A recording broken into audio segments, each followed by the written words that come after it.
Ustedes saben que Dios es omnipotente, porque todo lo puede, Dios puede todo, no tiene límites.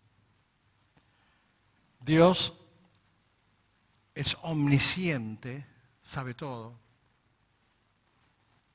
sabe hasta lo que hay en nuestros corazones y sabe hasta cuántos cabellos tenemos, que ni nosotros sabemos.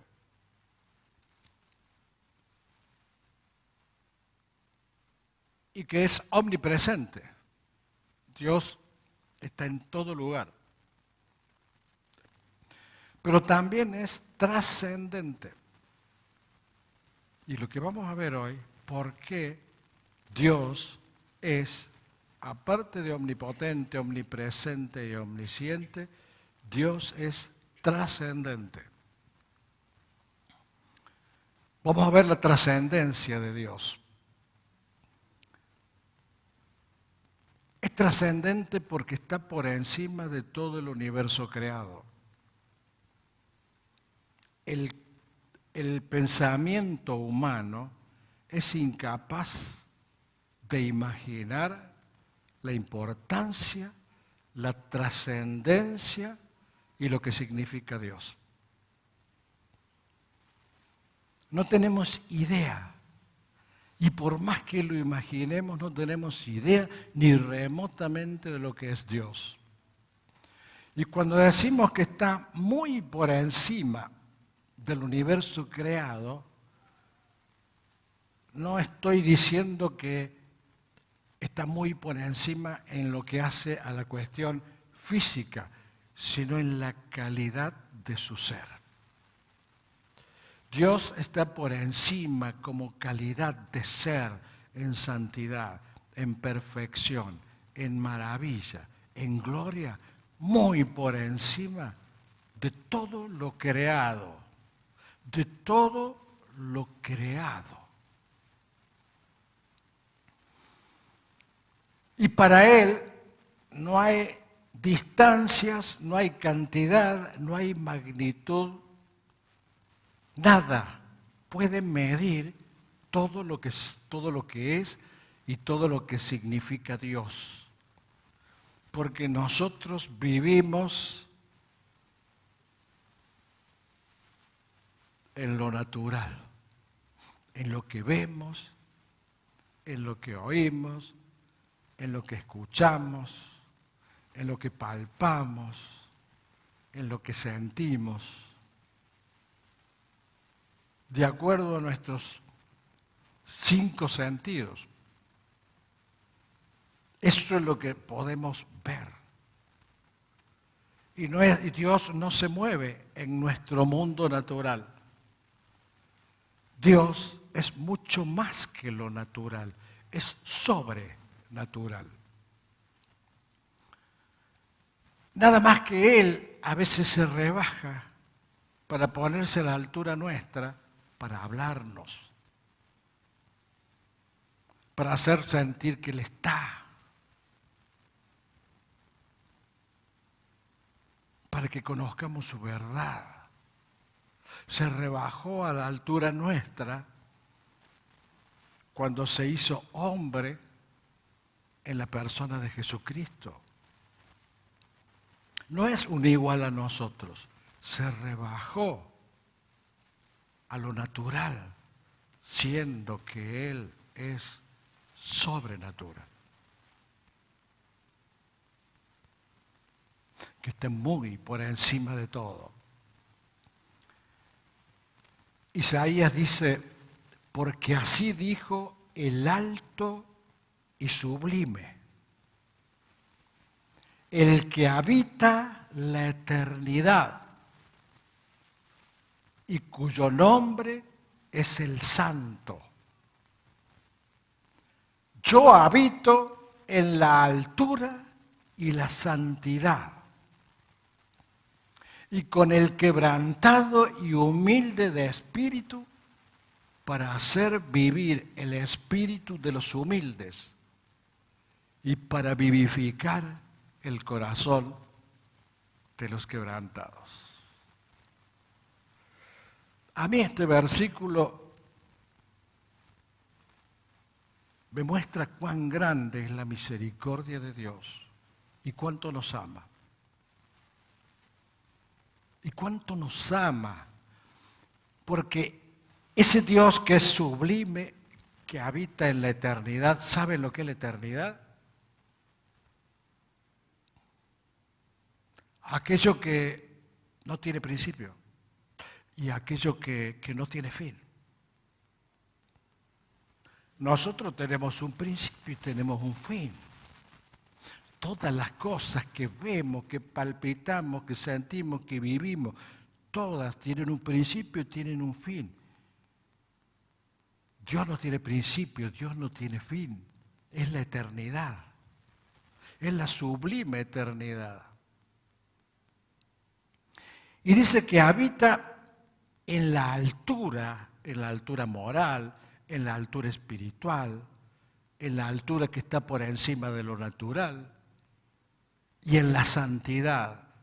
Es santo, absolutamente santo. Y esto es lo más grande que a mí me parece que debemos verlo en su verdadera dimensión. Ese Dios que tiene todos esos atributos de perfección, también habita. Miren en quién más. Miren en quién más. En la eternidad, en lo sublime, pero también en el quebrantado y en el humilde.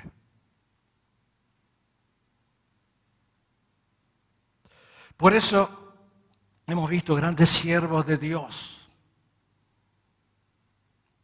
que se han levantado sin ser nada en cuanto al reconocimiento de los seres humanos, de los hombres. De ser rechazado por todos. Se levantaron como grandes de Dios porque fueron quebrantados, porque fueron humildes, porque Dios habita en lo sublime, pero también en el quebrantado y en el humilde.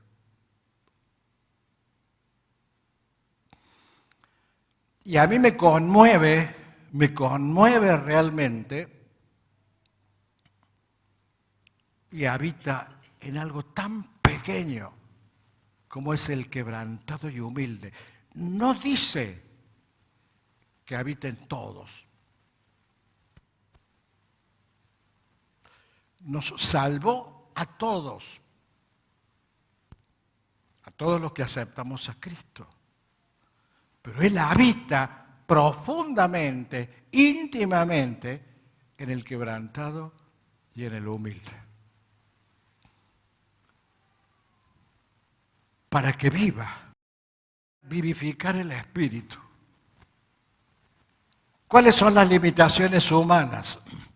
Siempre tenemos tendencia a pensar en términos materiales, a pensar en lo que nosotros entendemos. Siempre tratamos de identificar todo con las cosas que vemos, que vivimos y que sentimos, porque estamos limitados, mentalmente estamos limitados. Dios está mucho más allá de lo que vemos, de lo que vivimos y de lo que sentimos. Nosotros vivimos en una dimensión que es tirana, porque te dicen, tu capacidad, tu mente, tu espíritu hasta acá llega. Hasta acá llega. Más de esto no podés porque tenés límites. Dios no tiene límites. Dios no tiene límites. Entonces nosotros tenemos que tomar conciencia de esos límites que tenemos para elevar nuestro pensamiento, nuestro espíritu, conectarlo con Dios y para poder conocerlo a Dios. Si nosotros queremos conocer a Dios dentro de nuestros límites humanos, no lo vamos a conocer nunca. Tenemos que salir de nuestros límites humanos, unirnos al que no tiene límites, al que es eterno y aprender a vivir el lenguaje del Espíritu de Dios. En la medida en que no aprendamos a vivir el lenguaje del Espíritu de Dios, no vamos a salir de la cárcel de nuestras limitaciones humanas. Dios se rebajó a nosotros para que le entendamos y nos pide, nosotros elevémonos en el Espíritu, conociendo el Espíritu de Dios, comunicándonos, uniéndonos al Espíritu de Dios para comprenderlo a Él. Eso es profundamente la vida cristiana, reconocer lo que Dios hizo y aceptar que nosotros tenemos que hacer un esfuerzo para superar nuestros límites y unirnos a Él en el Espíritu.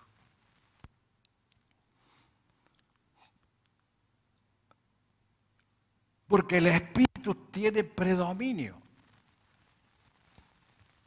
Todo depende del Espíritu, todo. Todo. Si vemos todo lo que nos rodea por lo sobrenatural, Dios domina todo. Y todo ha sido creado. Nosotros nos movemos en un mundo creado. Y el que maneja y domina todo lo creado es lo espiritual. Por eso el diablo ataca con poder y nos libra batallas.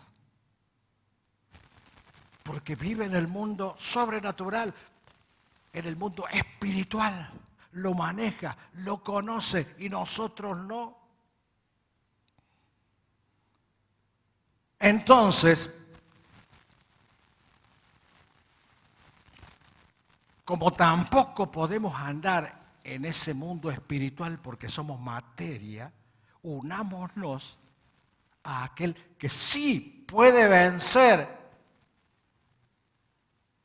a Satanás que se mueve en lo espiritual. Y la única forma es unirse a Dios. No hay otra. Si no, Satanás te libra batalla y tiene más poder. Porque Él maneja lo espiritual y lo material está siempre subordinado a lo espiritual. Y lo espiritual domina todo.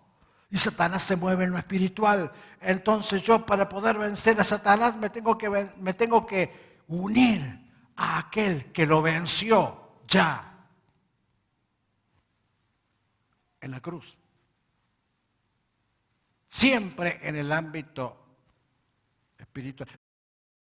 No es que Dios sea ser superior. Primero está la célula, después está el hombre, después está el ángel, después está el querubín, después está Dios. No, no está en ese orden Dios.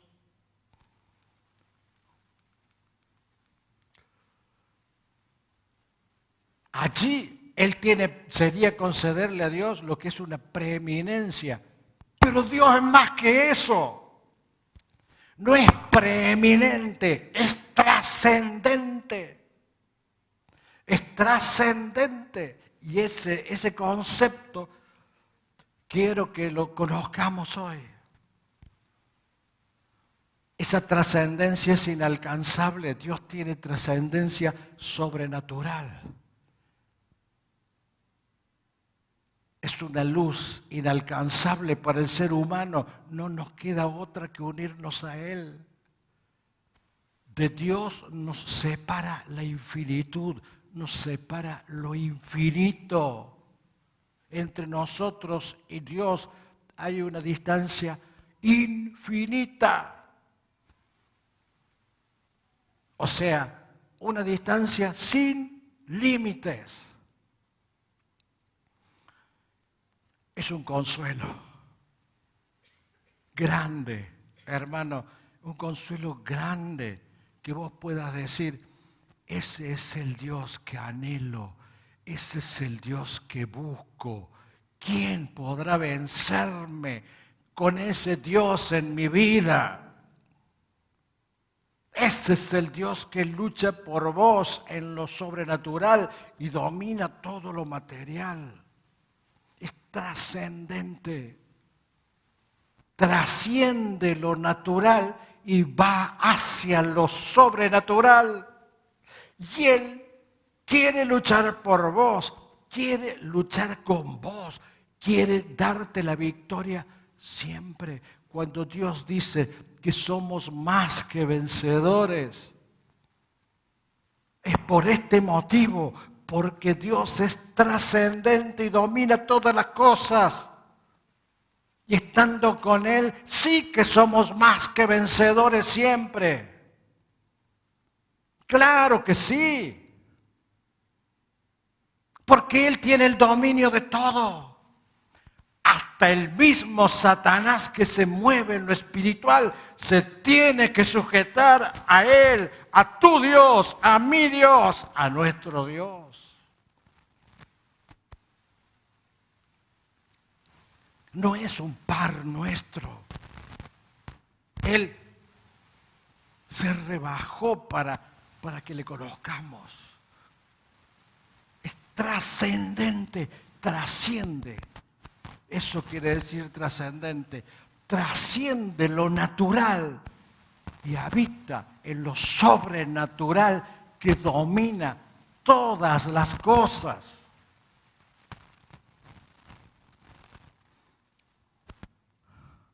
Y ese Dios que es trascendente se complace en que nosotros,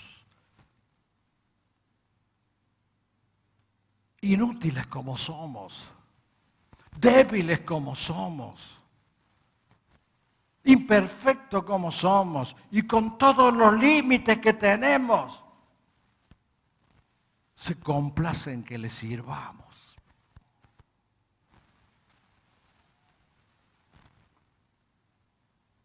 Por eso deberíamos sentir un agradecimiento muy profundo,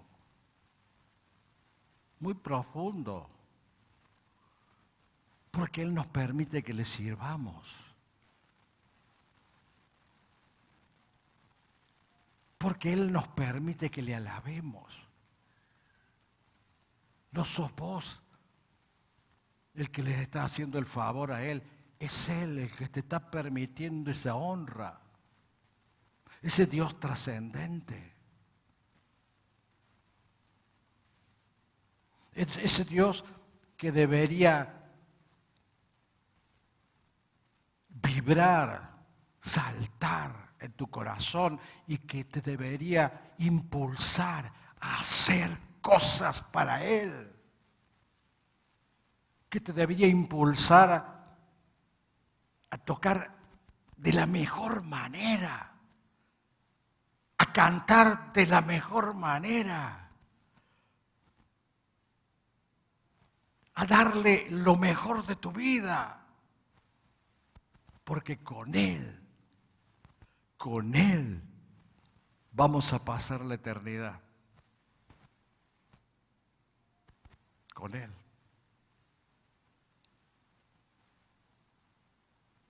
Y qué lindo que nos reciba cuando llegue el momento y que te dé una palmada y te diga, pero con qué amor me has servido. Me has complacido con tu servicio.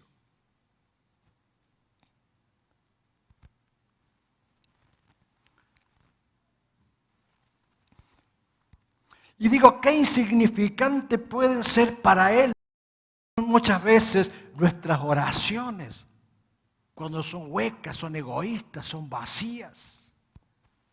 Ese Dios trascendente. Por eso, a Dios siempre le tenemos que dar lo mejor. Porque Él nos da lo mejor de Él. Y eso que nosotros somos intrascendentes y Él es trascendente. te tienen que dar lo mejor. Porque Él no puede recibir otra cosa que lo mejor de nosotros.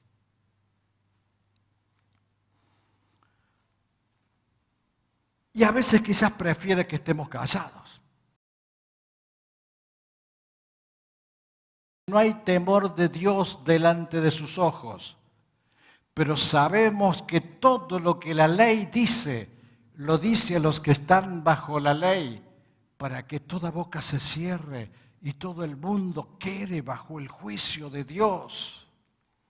Ya que por las obras de la ley ningún ser humano será justificado delante de Él, porque por medio de la ley es el conocimiento del pecado. Nosotros hemos sido justificados, hemos sido perdonados, no por nuestro mérito, no por lo que podamos hacer o ser, por lo que Él hizo. Él es el que nos justificó, Él es el que hizo todo, Él es el que nos demostró el amor y Él es el que dio lo mejor de sí para tu vida, lo mejor a su Hijo, a su Hijo. ¿Cuánto más nosotros, simples mortales, le tenemos que dar lo mejor a Él?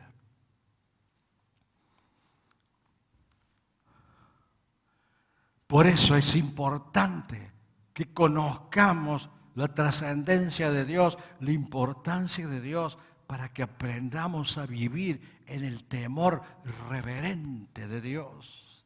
Ese temor de respeto, ese temor de reverencia, en donde en la iglesia es un lugar para alabar a Dios, es un lugar sagrado, el altar es un lugar sagrado, el púlpito, el micrófono es un lugar sagrado, porque es para hacer conocer a ese Dios trascendente. Eso está en toda la Biblia. Ese temor de reverente es algo que no debe ser racional. Debería surgir de nosotros el de servirle de lo mejor, de la mejor manera y de manera reverente y respetuosa en lo que hagamos para Dios. Abraham, cuando escuchó que Dios hablaba, puso rostro en tierra para escucharlo. Moisés vio la zarza ardiente y escondió el rostro por temor a mirarle. Y miren la grandeza de un Dios trascendente. La visión que tuvo Isaías le arrancó este grito. Entonces dije: ¡ay de mí que soy muerto! Porque siendo hombre inmundo de labios y habitando en medio de pueblos que tienen labios inmundos, han visto mis ojos al Rey, Jehová de los ejércitos.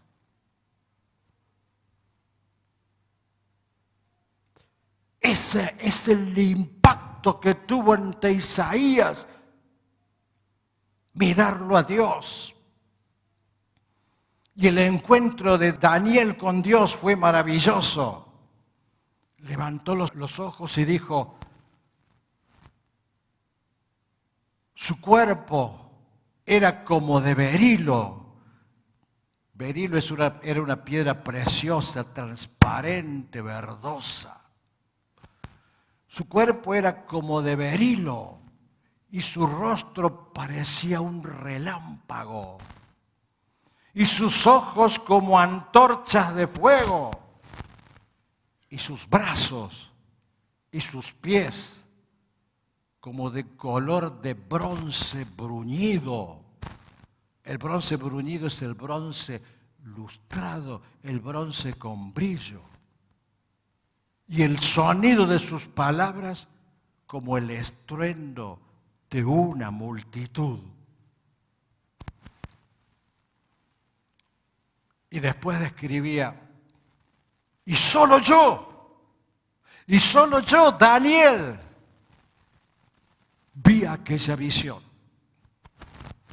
Y no la vieron los hombres que estaban conmigo, sino que se apoderó de ellos un gran temor y huyeron y se escondieron.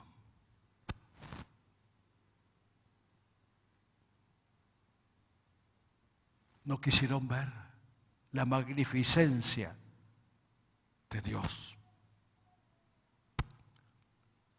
Quedé pues yo solo, vi esta gran visión y no quedó fuerza en mí. Antes, mi fuerza se cambió en desfallecimiento y no tuve vigor alguno.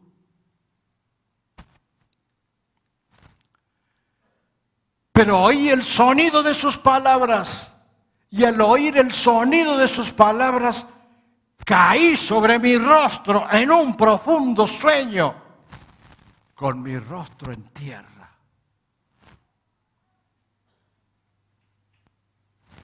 Con solo haberlo visto al Dios trascendente. Y aquí una mano me tocó e hizo que me pusiese sobre mis rodillas y sobre las palmas de mis manos. Arrodíllate, palmas en el piso, que tu Dios te está hablando. Esa experiencia muestra la trascendencia divina. La trascendencia de Dios ya no hace innecesaria las discusiones de los hombres, absurdas las discusiones de los hombres. El hombre termina como Saulo. Saulo, en Hechos 9:6, él, temblando y temeroso, dijo: Señor, ¿qué quieres que yo haga? Y él le dijo: levántate y entra en la ciudad y se te dirá lo que debes hacer. Esa debería ser nuestra reacción siempre. Señor, ante su presencia, ante su unción, ante su mover, Señor, ¿qué quieres que yo haga? Señor, ¿qué quieres que nosotros hagamos? Señor, ¿qué quieres que tu iglesia haga? Señor, ¿qué quieres que tus siervos hagan? Dinos, Señor, porque queremos hacer tu voluntad. Amén.